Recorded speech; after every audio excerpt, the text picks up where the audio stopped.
Good morning. I'm sitting out here on my deck, trying to not to step on. It's too heavy on the snow, but it's gonna crunch.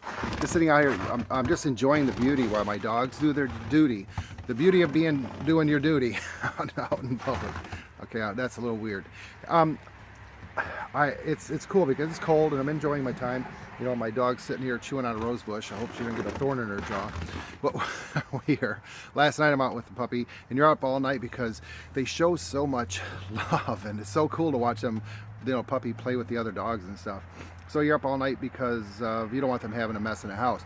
And but it's cool. It's neat because of the balance of love you get from that. Well, last night I was looking up at the sky, and I noticed a beautiful moon that lit the night sky, lit the ground, so I could see where I was walking. And you can see the stars and the satellites and all that.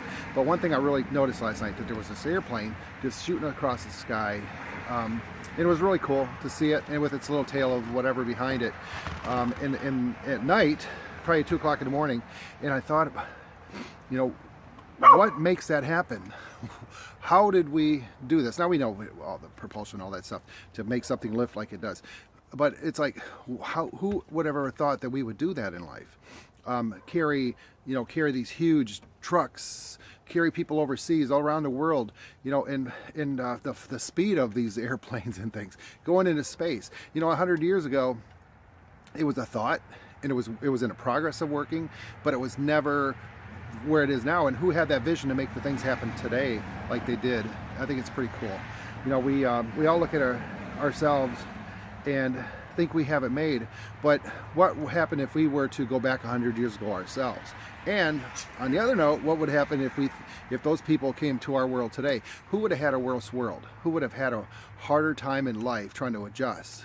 You know, we come to a point in our lives where life is so simple because of electronics and the way we do things, the automobiles we have, you know, getting across the country, getting around the world. There's no more ship sailing. There's no more of that. Well, there is, but it's not necessary to get from the U.S. to Europe or wherever you go on a ship. You don't need to do that anymore. You can fly there in a relatively short amount of time, and it's getting shorter and shorter every year. Just amazing the things that we've come with, you know, the progress that we've made as a country.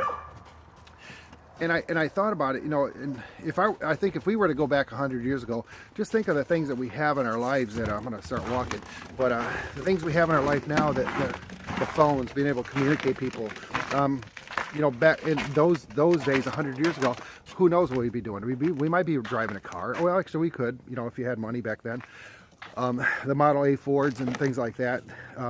But I think most people would be getting around by walking, horses and bicycle, you know, and that's a lot of physical work that a lot of us just don't do. We just don't do that kind of thing, you know. So I think with the people coming into our world, they would, from 100 years ago, I think they'd be totally amazed. But in time, they would have a little bit easier for us because they would be able to learn quicker and realize that things are a little bit easier, you know. Stupid things like us going back 100 years ago, people probably smelled different than they do now. Of course, clothes and everything would be different. It's so, you know, and isn't that what life's about? You know, we learn to live with the adaptations of things that are happening, making our lives easier, making our lives run smoother. But what we don't do is we forget to appreciate those changes in our lives and stuff. I know, you know, for me, for 54 years, it's amazing some of the changes that's happened around us. You know, the efficiencies of running your home, you can now do it through your phone. Your security, we always had security when I was younger. I mean, not us, but, you know, security was always available. But now you can see on your phone if somebody's intruding your home, if somebody comes to your home. It's amazing things, and it's cheap. Computers, I remember they were $13,000. Those $13,000 computers were they had no value compared to the phones we have today. So I guess my point is this, you know, let's appreciate the things in our lives, the things we have, and think about what we had before, where we were before, and where we are now in lives. And I think if we appreciate where we're at now and feel that we're blessed where we're at now, I think you'll see a lot more great things coming to you. To your heart and to your mind and to your soul. And I think that's so important that we look at things in that manner. So look around you, look at the beauty in things, look at the things that make things convenient for you to make us become more.